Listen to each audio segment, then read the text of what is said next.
All right, well, take a seat. We're about to start our next session. Welcome, everyone. I'm really happy and delighted to welcome you all to this partner webinar here on robust autonomy, development of agricultural robots for scaled production with JCA technologies. Just a couple of context words before we start. Autonomous agriculture machines have arrived, you know, of course. They have demonstrated value and they are about to transform really agricultural production. Leaders in the industry have shifted in focus from the demonstration of agricultural robots to tackling the different challenges of deploying these in production volumes. So scaling these systems to volume production requires machine systems that are robust, that are reliable, usable, serviceable, and most of all, safe. Addressing these needs requires careful consideration of the technologies and development methods applied, as well as consideration of course, the business models that can support complex systems across a wide set of users. So in this seminar, we will have an overview of the key challenges faced in scaling agricultural robots and considerations in addressing these are provided. I'm delighted to welcome Darcy Cook, General Manager for JCA Technologies, so please welcome him. And I believe Mr. Cook has a roughly 40-minute presentation, and which will leave the floor for 15 minutes questions afterwards. Thank you. Okay, thanks very much. As said, my name is Darcy Cook. I'm with JCA Technologies. So today I'm going to talk about robust autonomy, and particularly the implications and what it means for scaling in agricultural autonomous systems. So before I get into it, I'll just give a quick overview of the company, and I'll talk more about our company in the context of robustness, which is the topic of the talk. But just a bit of background. What we do is our customers are OEMs, machine manufacturers, and we develop customized, connected, and autonomous or highly automated systems specifically for agricultural machines and typically mobile machines. And we do this with a variety of different complementary offerings. So we have our technology, which is really platform technologies and building blocks, and I'll talk about that more in the talk. But we augment that with engineering capability for integration to building a customized solutions, as well as manufacturing of electronics and wire harnessing and support with software systems as well. And so we see ourselves as an end-to-end like a full service provider where we work with customers right from the concept phase through mature production through the whole life cycle. And so as I'll talk about a bit more about the company as I go through it, but first I want to just define robustness so that we're kind of all talking about the same thing or thinking about the same thing. So robustness, a lot of times it's confused with reliability. It's actually not the same as reliability. Reliability is kind of a subset of robust systems. So robust systems consists of reliability, so that's the ability to perform functions over a long period of time in a very consistent way. Usability, so usability is about having a system that can be used by a wide set of different users of different skill levels. Diverse use, so diverse use cases really. So a robust system can be used not just in the kind of the primary use case where you say, okay, this machine should work in these conditions, but all sorts of corner conditions, all sorts of strange, unique cases, as well as tough environmental challenge situations as well. So that diverse use is a key aspect of a robust system. And then the fourth area that I'll talk about is in support. And so a robust system needs to have the ability to resolve system issues very quickly, and then the ability to upgrade efficiently and quickly, and support the system over the life of the product. So these are all kind of characteristics of robust systems. To kind of to give the picture of why robustness is important, I'm going to go back a little bit and look at kind of the state of the industry and talk about where robustness fits into a system kind of broadly. So first, it's good to kind of look at this agricultural robotics or autonomous machines industry that many of the people at this conference are working in to understand where we are. And so the industry, of course, started, like all new technologies do, within the innovation stage. So here I'm showing this technology adoption curve that probably many people have seen before, where first systems are really sold or run by the innovators. And the innovators are people that really just love the technology, and so they're willing to give a lot of leeway into lack of robustness. And systems at this stage are very much proof of concept typically, so they look a little bit like science projects. And the core is an important stage in development. It's really about proving that it can be done, proving that there is the technology and the capability, as well as the use case that provides some value. I'd say the current state of the industry for kind of the leading edge of the industry is in that early adoption phase. So there's a number of companies that are shipping products, typically in the dozens, maybe multiple dozens of users, getting towards the hundreds of users. And the early adopters, they're less enthralled with the technology, but they are visionaries where they can see the future. So they're still willing to give a lot of leeway. But the challenges start to creep up about support and addressing usability and the robustness that I talked about. Where the industry is going, we're right on the precipice of really pushing into the early majority stages with some applications. Other applications are a long ways away from this. And that early majority is a much less forgiving group of people. And so robustness becomes the key aspect of the systems. They need to be supported and serviced by hundreds and thousands of different users. And so there's different characteristics for success in each of these stages. So I'll talk about this a little bit more in the context of the chasm. So there's a book a number of years ago that probably many people have heard of from Jeffrey Moore called Crossing the Chasm. I think it's 25 years old.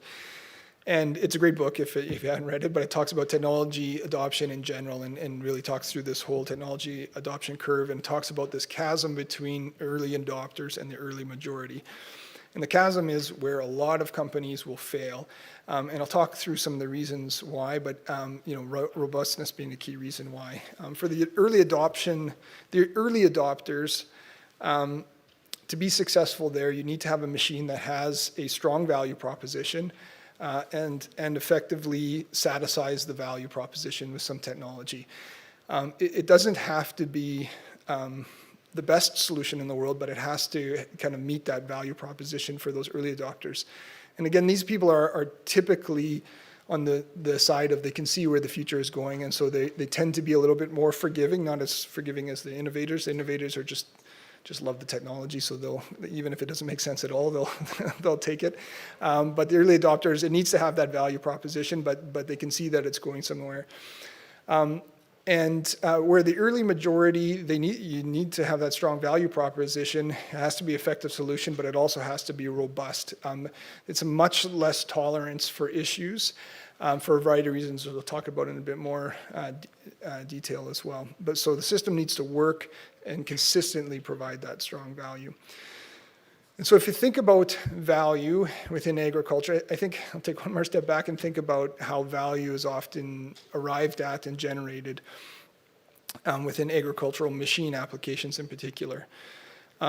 So historically, until very recently, and you can almost make the case that every successful OEM machine in agriculture today was started pretty much the same way. They're started by what I would call the farmer inventor. And so every startup that is now a mature company, it was started by a farmer who saw a way to do something better in their particular application and built a machine and typically started selling it to their neighbors, and then over time that evolved into a machine manufacturer. So I challenge anybody to look at just pick any company that's been could be 100 years old or 20 years old. If you look back in their history, you'll see they almost every time they started with this farmer inventor type of idea. There's some initial innovator there, but it's somebody that was close to the application. So very much agricultural applications, machines are developed by those who are close to the problem. And so if we just break down this farmer inventor idea a little bit more, we can see the farmer aspect is relating to the expertise in the application. So this is recognizing that there's a problem to be solved. The inventor part is the engineering capability and technology to develop the solution. And so again, historically, a lot of the innovations were mechanical systems, and so you tend to have these farmers that had really good, minds for engineering as well, and were able to kind of recognize the problem and develop a solution together, or a small group of people. But for autonomous, it's a little bit different. It's a different challenge, and it's because each of these farmer-inventor halves have become more complex. So if we look at the farmer, again, as I talked about, it's the application expertise. And so today that certainly comes in the form of farmers and producers who see a problem or a way to do things better, but also includes agronomists, includes operations managers, farm managers. There's a wider set of people that are recognizing what the problems to be solved are. And the inventor side is also even that much more complex, as there's a ton of different technologies here. So now as we've evolved, that engineering capability required to develop innovative solutions not only includes mechanical engineering, which has historically been a key part of innovation in agriculture, but embedded software systems, electronics, controls, robotics, cloud, and app system engineering. There's just a wide, diverse set of capabilities that are required to develop these solutions. So it's really increasingly difficult for a single person, that farmer inventor of the past, to be someone who's an expert both in the application and in the solution there. And not only a single person, but even a single organization. That's a really tough ask. And so this increased complexity and this opportunity that comes with these new technologies comes with really a new way of thinking about these things, because the way to come about with these innovations is different than it had been in the past, and it requires more specialization in each of these areas.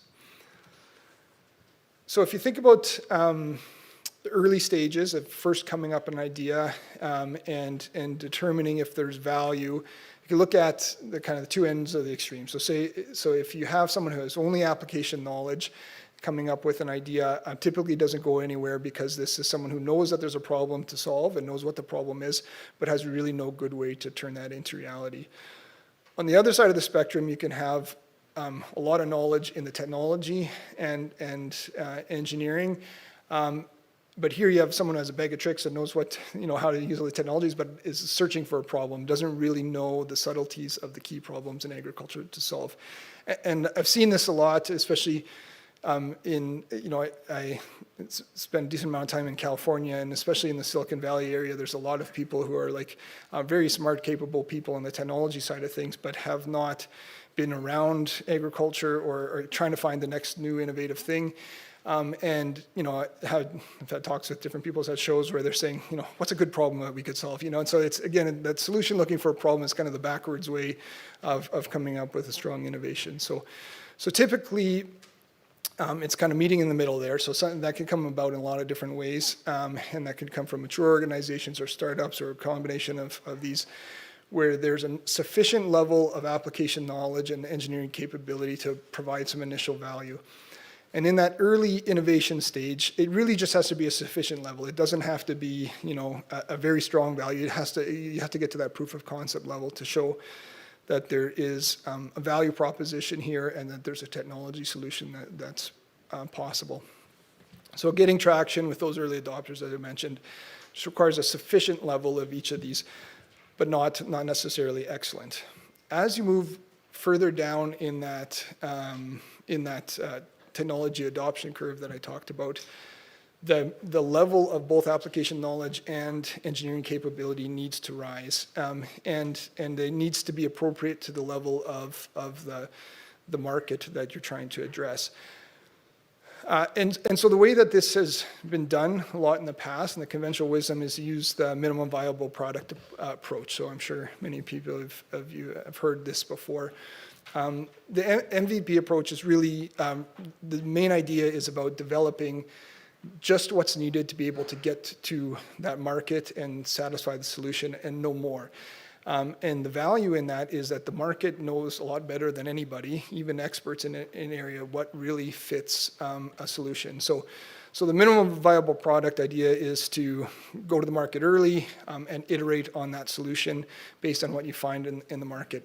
And if you think what you're really doing is you're building your application knowledge because you're getting feedback from in use, what works and what doesn't, and you're testing your engineering capability and technology against the application. And so this minimum viable product idea, of course, has been shown to be very successful in a lot of different industries, but it has some challenges when you think about robustness. And I'll get back to that in a minute.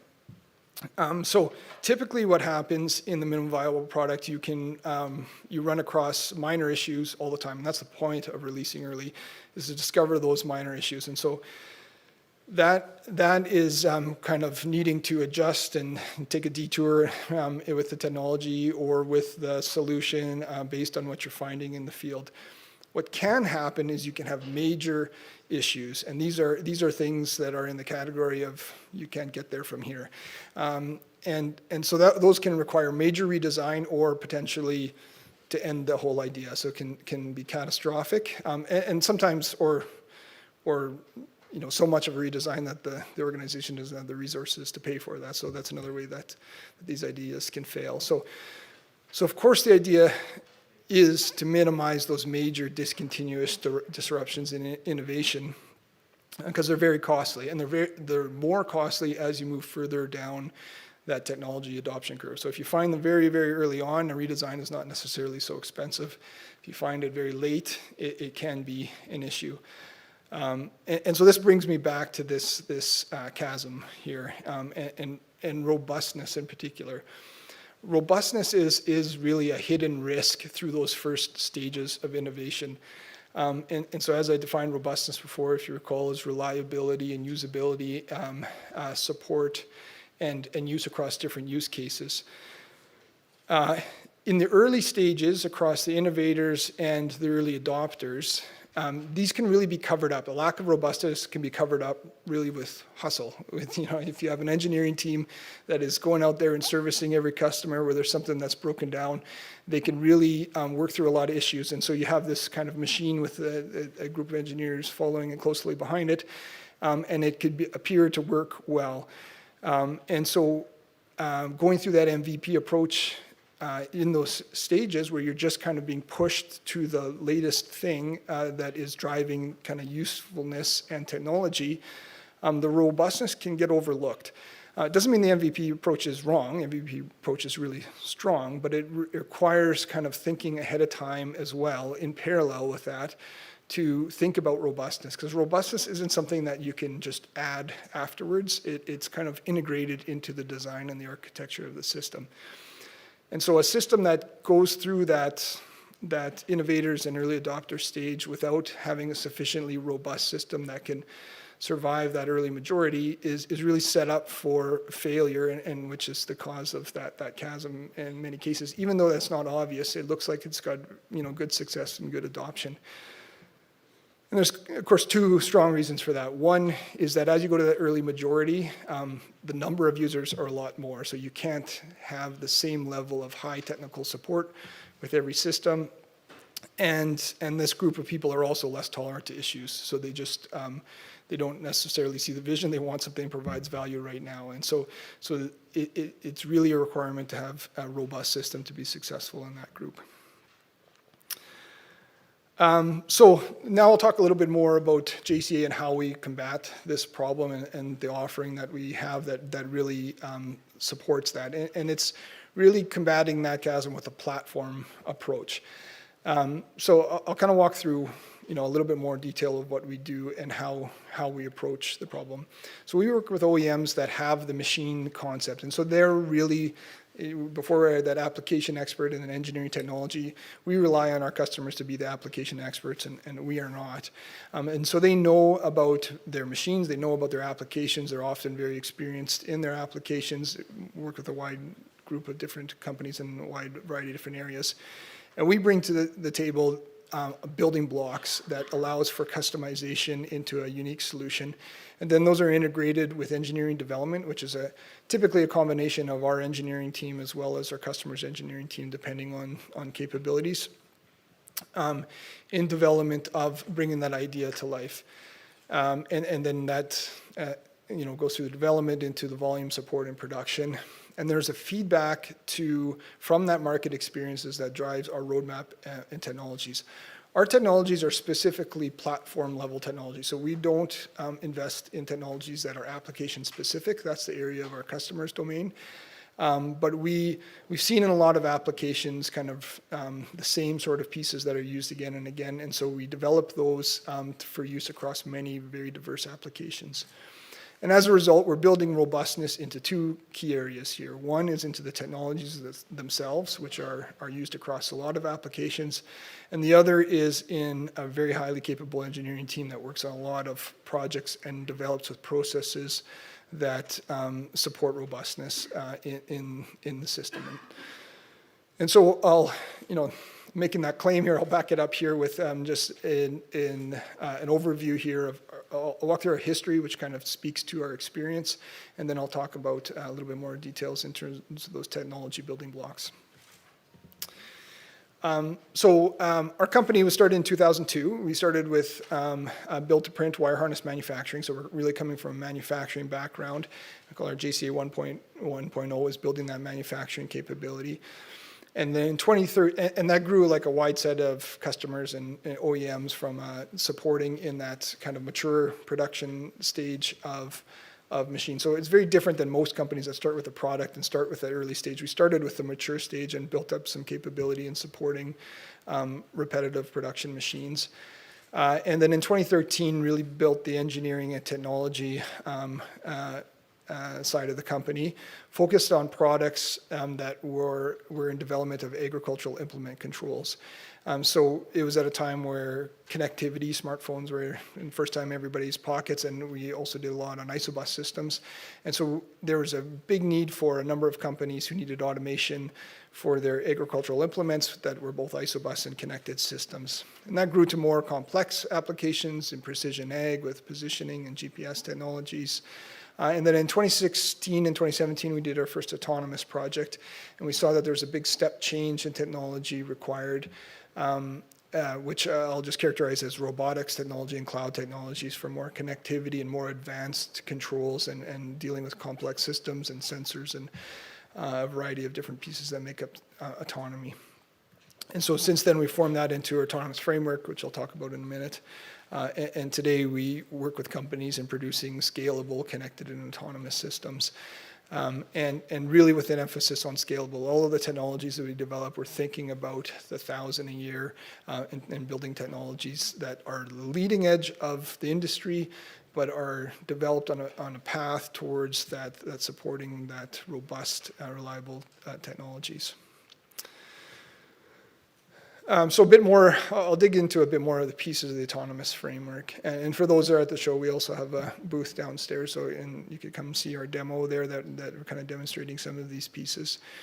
But what our autonomous framework is a set of components that address kind of the common pieces that are not application specific to provide a platform on which customers can develop their specific solution for autonomous machines. So we're not in the business of telling people this is what autonomy looks like. That's for the innovation of our customers to have the idea of the machine and what that may look like. But we just saw, as we worked through a number of these projects, that everybody was reinventing the wheel on guidance and navigation and obstacle detection, cloud systems and mission management. And so there's a number of these technologies that don't differentiate the end machine that we invested in as a platform that works really well together across all these different areas. And so it reduces and lowers the barrier for customers to implement their applications and their unique autonomous machines, and gives that platform that robustness that I was talking about as well. So I'll highlight a few components. There's a lot of depth here, so I'll just touch on a few things. Here's kind of a block diagram of a typical system. Each system actually is quite unique into its own architecture. Depends what the machine is and what it needs to do, but I'll highlight some of the key components here. So one is our Eagle Autonomy platform. So this is I would say it's globally unique. It is, I'll claim it to be the world's most powerful processing platform that's made specifically for autonomous agricultural applications. It's made for ruggedized environments, wide temperature, high vibration. It's sealed, and it runs the NVIDIA Jetson Xavier processing platform. So it has multi-core GPU and CPU, as well as a peripheral set that's everything you need for an autonomy platform. Dual RTK, GPS, camera interfaces, CAN, Ethernet, and wireless capabilities, cell, and all those things. So there's a lot of capability all built into one rugged package for autonomy and perception platforms.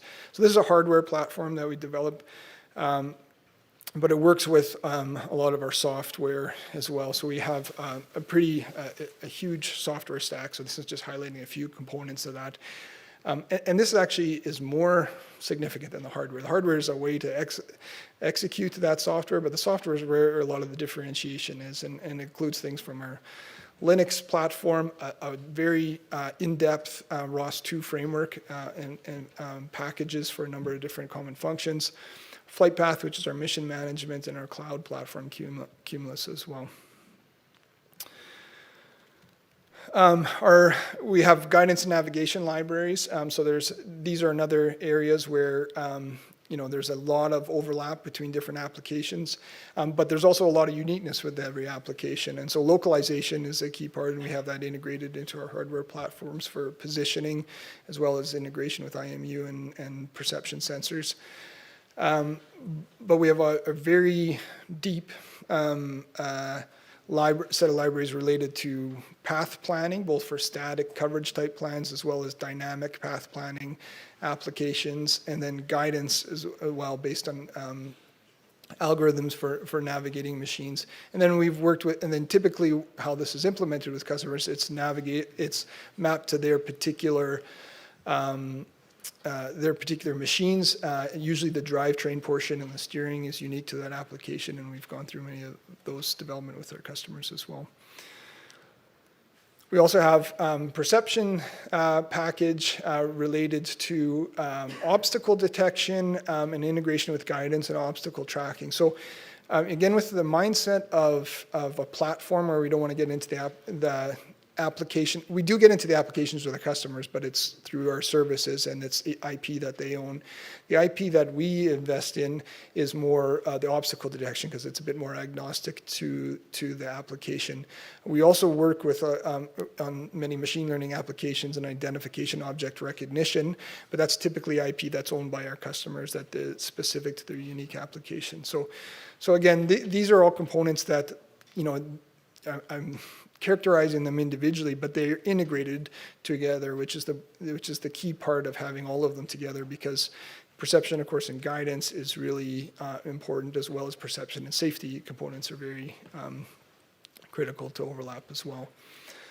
We also have a family of real-time controllers for kind of the machine controls, and they can work from a ROS-based system as well. And we have a safety controller in development, it's not yet released, that is meeting the ISO 25119, capable of the EG-PLD level.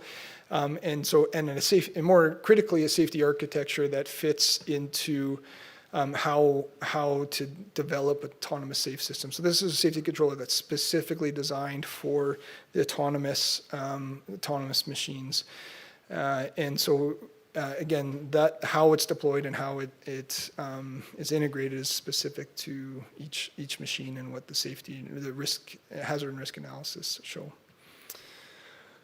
Cloud platform that I talked about that allows access, data management, user access, secure access to customers, and allows for pushing missions and seeing what the results of missions are as well. And our Flight Path, which is our map, basically our mission management, which includes both task management, what the tools are doing in the field, as well as fleet management, what the machine, where the machines are, what the status of those operating machines are. So each of these are building blocks that are built into custom systems for our customers. So I'll show a video here that gives a bit of overview of a few of the pieces together in a simulation system. And again, for those who are here in person, you can come down to our booth and see the system in operation with the hardware in the loop. simulation. So this is showing our flight path, doing the mission management portion, navigating the machine. It's got a hardware in the loop aspect to it, where it's running on the actual hardware with our actual cloud system and tablet, as well as there's the simulation with the physics engine side is very basic here, just showing the machine, but you can add more to that to have different ground characteristics and obstacles and all sorts of things there.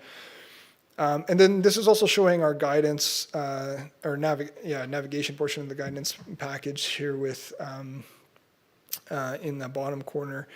That's showing the machine as it's moving from its waypoint. So we use a pure pursuit algorithm with some adapting with behavior trees that allow for unique use cases, again, adding to kind of the ability to use it in a lot of different ways. So this is kind of showing all of those pieces together in a kind of a simulation view. Simulation is a key part of our development process. I think as you work with any kind of complex systems, and those who have worked in autonomy realize that testing in the field is extremely complex, especially as you get to multi-machine autonomy, where you have multiple machines that are in a common mission or working together. To try to test and validate all that in the field alone would be very onerous. So having a strong simulation system to test and run through regression testing in kind of fairly high fidelity simulation systems is critical to developing that robustness as well. So that's a quick overview of a number of the components in the autonomous framework. There's a lot more depth to that as well. But I'll just highlight on some of the key parts of robustness here. So just to give the overview there. So one is on the reliability. So again, just to summarize, there are electronics modules that are made for wide, high vibration and environmental environments that you see in agricultural machines. As well as a full suite environmental test to verify that. We have software stack that's developed with rigorous software development processes. So these are the things that you can't recreate when you get to that early adopters phase. You can't redevelop all your software. So developing that with really strong processes, test-driven development, reviews and regression testing, and build management and configuration management is critical to building that robustness. Simulation, as I talked about. And then a key part of the software is that it's used across lots of different applications. So we get proven in use of this software across many different, completely different machines, but in different use cases. And then as well as the security through the cloud systems. The diverse use aspect of it, as I mentioned, the platform approach really facilitates that diverse use as we're using these technologies in many different applications. So not one of our customers needs to discover all of the challenges. Of course, you're going to have challenges with new technology as you're deploying cutting edge things, but it's because we're testing it across many different applications, we discover those at different times, and so it benefits the overall group by the group of users because there's a stronger platform for all. Usability. So usability, we're a big believer in that the usability should fit the workflow. And so our building block approach doesn't kind of dictate to our customers, this is the system and this is the user interface, and try to force fit your application into it. Our customers develop their workflow and their applications based on what fits their specific need. And that's incredibly important for more complex technology. It's complex under the hood, but it should look and feel very simple to the end user. And that doesn't come for free. That requires design to really understand the user. That's that application knowledge aspect of it. And then understand, typical technology and usability UX design type of skills. And so we have a strong set of system engineers and experience in guiding our customers through that process. And then support. We have a huge amount of support with our technology related to remote software deployment. So we have very complex systems that you can deploy all of it and manage it through the cloud deployment or through an app, as well as secure remote access. diagnostic tools and logging capabilities, as well as the simulation system. So there's a lot of built-in support systems. These are the things, building these from scratch, you don't think about in those early phases of building out support systems because nobody's asking for it. They don't ask for it until you get to the later stages, the early adopters or the early majority, in which case your system will fail if you don't have them because you just can't support it. So these are key pieces of that robust system. So in summary here, the success of that early phases, as I talked about, they don't necessarily translate to production, scaled production success. So it's not always obvious that there's a chasm that's in front there. And we see robustness as that key component of scaling into those majority phases. Minimizing those major redesigns and those catastrophic failures is really the core, the key of being successful to cross that chasm there, and that needs to require robustness in the early phases of development. And so our autonomous framework and our engineering expertise is really bringing together that robust platform on which to build, to really start at those early phases, but a platform on which to build a customized machine that's focusing on the uniqueness of the application, but has the ability to scale into the majority stage. So with that, open up to questions. Yes, thank you so much, Darcy. There's one question here from Henri Desesquel. He's asking, what is the price range of your products? Well, it depends. That's a pretty wide question. There's a lot of products in there. So what I'll do there, and not to give a non-answer, but to give how we typically get to that answer with our customers, is that really what we provide is systems, not individual products. It's made up of individual products, but we develop systems based on understanding a little bit of what the application needs are. So we can sell individual products as a platform. Our typical strongest approach, though, is where customers say, I'm trying to do this, and this is who I am, and this is what we've got already, and all those kind of things. And then we'll develop a proposal that says, okay, here's the right, understanding what you're trying to do, here's the right mix of our technologies and how we would approach solving that solution for you. And so we provide that proposal without any cost, and that gives, and in that it would have a cost of usually services and products that are fit for that application. And usually there's some iteration to narrow into to specifically what they want. But that really takes this complex, all these mix of technologies, and maps it to the specific situation of that application in a clear way. Are there some questions in the audience? We have microphones here available for you. No, because I don't have any more questions online, so the floor is all open to you guys. Well, anything else to add? No. And of course, you're available here at JCA. Right. How long are you staying? Yeah, we're here for the whole show, and we have a booth downstairs. As I mentioned, there's a demo downstairs there, so I encourage everybody to come down and ask questions there and play with the simulation there. We have a hardware and loop simulation that shows a lot of these components there. Thank you so much, Darcy. Thank you very much for your attention. Thanks.